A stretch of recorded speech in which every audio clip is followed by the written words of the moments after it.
Hello, Pat. How are you? Doing well. How are you? Doing well, thanks.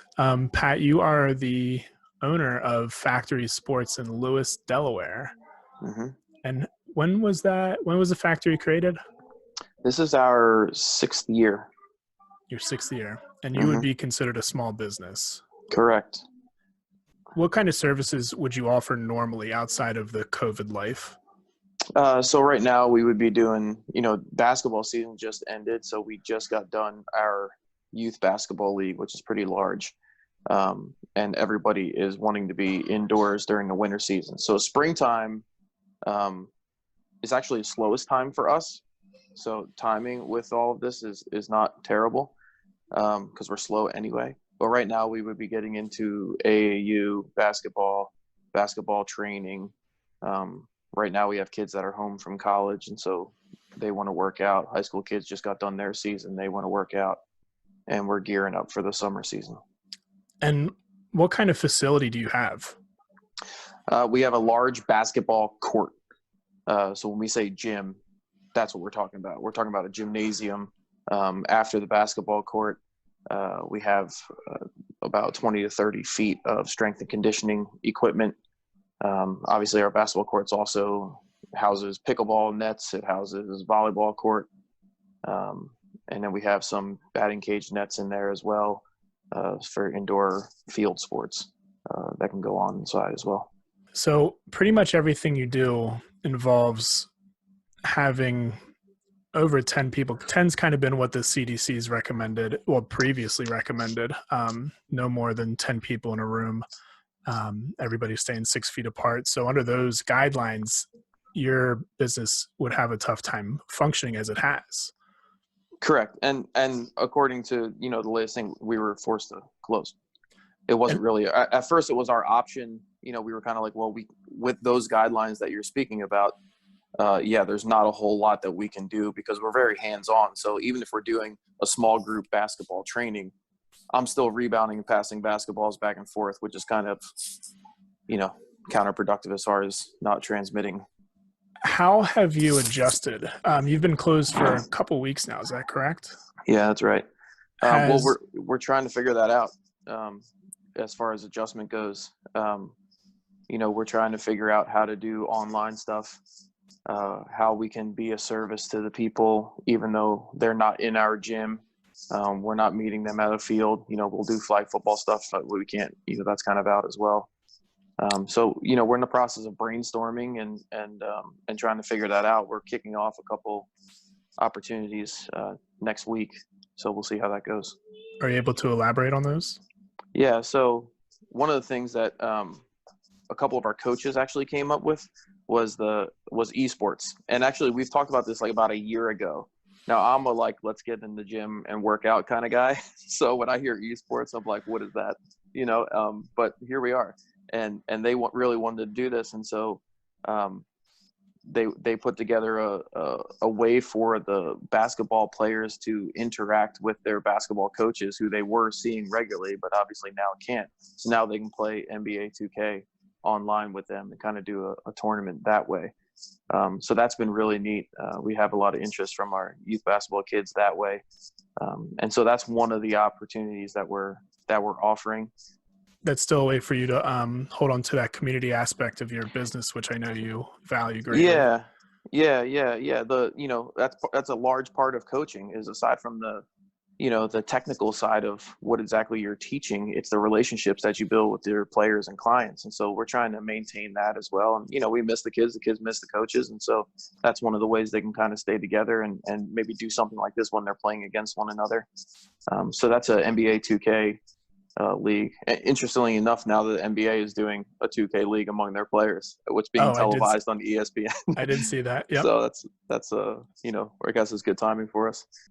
Obviously that you're holding on to that community aspect, but the heart and soul of the factory is basketball, physically playing basketball, not on a gaming center. But have you considered doing anything virtually, like one-on-one hmm sessions or putting out different training videos that kids can follow along with at home at their leisure, or directly like 6 o'clock live on Facebook, grab your basketball, let's go outside with your phone, pad, Yeah. tablet? Yeah. So we have, that's the other thing. Well, we have 3 programs. So it's the 2K league. It's a virtual 5K that we're also doing as a fundraiser for BB medical and their COVID-19, program and raising funds for that. And then the third thing is we're doing it as like a Google Classroom. And so what we've done, and when I say we, I mean myself and a couple of my high school players and college players that I work with are doing videos at their houses. I'm giving them drills that we typically do and drills that we do for competition purposes. So there's one, you could do layups on the right side, layups on the left side. What we're doing is we want to also maintain the competition that kids are missing out on. Like any kid can go out and work on layups, but we want to put together drills that they can compete against one another. And so that's what we're doing. So our players are demonstrating those drills on a video. And then when the kids sign up for the class, for next week, it's going to be ball handling 101. So we got a bunch of dribbling and ball handling drills, one each day, so they can have a challenge. So what'll happen is they'll see, Denia Cannon or Abby Hearn or somebody doing a ball handling drill. They'll watch them do that. They'll copy the drill. They'll videotape themselves. They can submit their time, how fast they did the drill, it completed in, and then we'll have a leaderboard. Will they be able to see how, and compete against their friends? Now, not everybody's going to have access to a basketball court at this time. And is there anything you're recommending for kids to work on at home who might not have access to a hoop but have a ball? So we actually had that question come up today. One of the parents said, this is a great idea. We want to do it. There's a court down the road, but sometimes we go down there and there's other people playing and we want to kind of keep our distance or whatever. Absolutely. So 6 feet. So it's one of those things where, they can get the entire week. And if they find out, okay, hey, well, it's open now, I can go down there and do all 5 of the drills at one time. They can do it that way. For next week in particular, everything's ball handling. You don't need a rim. You just need a ball that bounces and a flat surface, so that's kind of what'll work. But the following week after that, we'll be shooting and finishing. So you'll need a rim somehow. That's all through Google Hangouts? It's a Google Classroom. And so they'll register that way, and we're considered teachers. And so we get all the submissions and we're able to have like a discussion board. I've already gone in there and put in some of our players, the players that I coach at the high school level, I put their videos in and they're automatically, I said, look, we're doing these videos for our youth basketball kids. They emulate you. They want to see you do it. And then they want to be just like you. And then they're like, well, we want to compete too. So they're already competing as well. And on the same side of this, we even did some challenges with them already, just kind of amongst our team and kids I train with strength and conditioning work as well. All right, here's the workout for today. Let us know how fast you can complete the whole thing. And it ends up a lot of trash talking and, good competition. We'll have the link to that below. So if anybody can anybody jump in at any point of this? Yeah. So like for the basketball stuff, we have different, divisions. And so, what'll happen, you'll kind of go at your own pace. For the first week, we'll have the ball handling one. And then so each week, it'll be a week long, a 5-day, Monday through Friday class. So ideally you would get in on a Monday and complete it by Friday. But if people wanted to sign up next week for this week's, competition, they can do that as well. Great. And do you think this is something that even after the coronavirus is all calmed down, life turns back to closer to the previous norm, is this something you think that you'll continue having more virtual lessons like this? Yeah, I think so. You and I even talked about it years ago about doing something similar to this. I know I've talked with, just about anybody I talk with about ideas about how to, serve our community and in our industry. It's always been online because right now, if we're at our gym, we're serving the Sussex County population for the most part. Yep. And maybe some vacationers in summertime. With this, we can have people all over the world doing it. I think, I can look at this a bunch of different ways, but we can get frustrated by the fact that, we've kind of been put out of business for a little bit. We've kind of been forced to close our doors and Absolutely. still pay bills somehow and try to figure that out. And obviously there's the stress that comes with that.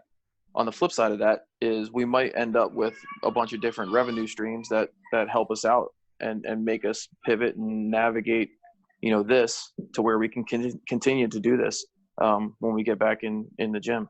We put in prices, I think, for all of them. And it's basically for the sole purpose of trying to maintain our business, Absolutely.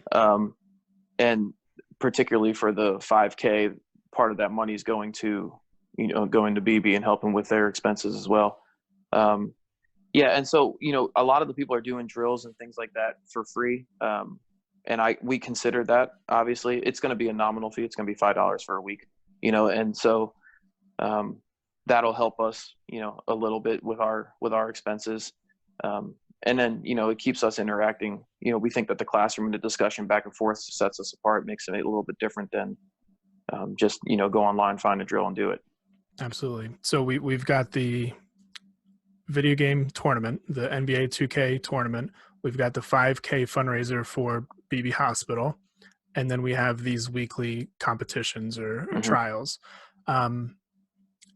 Now, for someone who isn't interested in the trials, might not be available for the 5K, and your video game competition is already filled up, how can they support you? Yeah. So, well, for one, we have a donation button, kind of on our website, and we're going to attach that to the programs that we send out there. And because we've had people ask that question, people that are kind of loyal to what we do, and they show up and they're there all the time. Is there anything we can do to help? And one of the discussions I have a friend of mine who's another basketball coach. He brings his daughters down every single summer for basketball camp. And then he brings a couple of his high school players down, and I'll train them for a week and get them into programming. He asked that question. He's there from up in Philly. And my immediate response was, well, if you're planning on coming to camp again, it would help us if you registered now rather than wait until August to register. So similarly to like restaurants are having people buy gift cards now, and then they can, redeem them when they come back by. It's a similar concept. Is that you can, we've always done this. We've always had our registrations for summer camps available very early. And just like I would do and anybody else, they wait till the last minute, which I don't get mad about because that's what I do. You know what I mean? But absolutely, that's one easy way. If they're going to participate in our programs, they can buy gift cards and that sort of thing, now, and then redeem them at a later date. And I'll put that link on the screen and also in the description below. So gift cards, are you still selling t-shirts?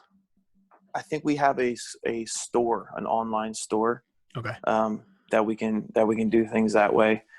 One of the things that we wanted to do with our online classes, with particular to basketball now, just because it's easiest for us, we've also contacted other coaches that we use. So volleyball coaches and lacrosse coaches. And so depending on how this kind of works, we also have experts kind of in those other fields and those other sports that they can teach and run classes as well, which would be great. Once we get back in the gym, we're working with kids, we can you can demonstrate and do everything right in this session with all the kids and videotape that and put it online. So you can kind of have people that can't maybe make it down to our gym can participate in the class virtually.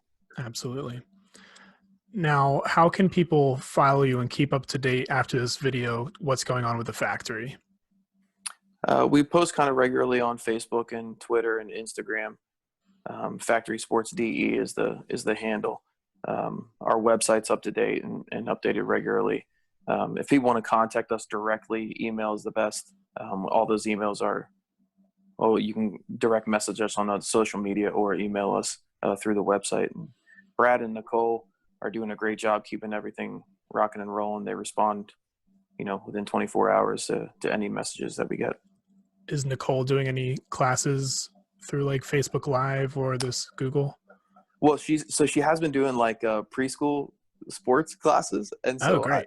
I believe that she has reached out to those kids and touched base with them virtually that way, and that's kind of cool for the kids. All the kids are at home now, and they're kind of getting used to Zoom meetings. They're getting used to seeing teachers and seeing their friends again, and so it's kind of a cool experience for the kids. The parents are always running around like crazy, and we got kids hanging off of us, and it's kind of like can be stressful if you look at it that way, but the kids love it. The kids are seeing their friends on the screen, and they love that. So any way that we can help and help everybody kind of enjoy their time and get physically fit and get some exercise in, I think it's a good service.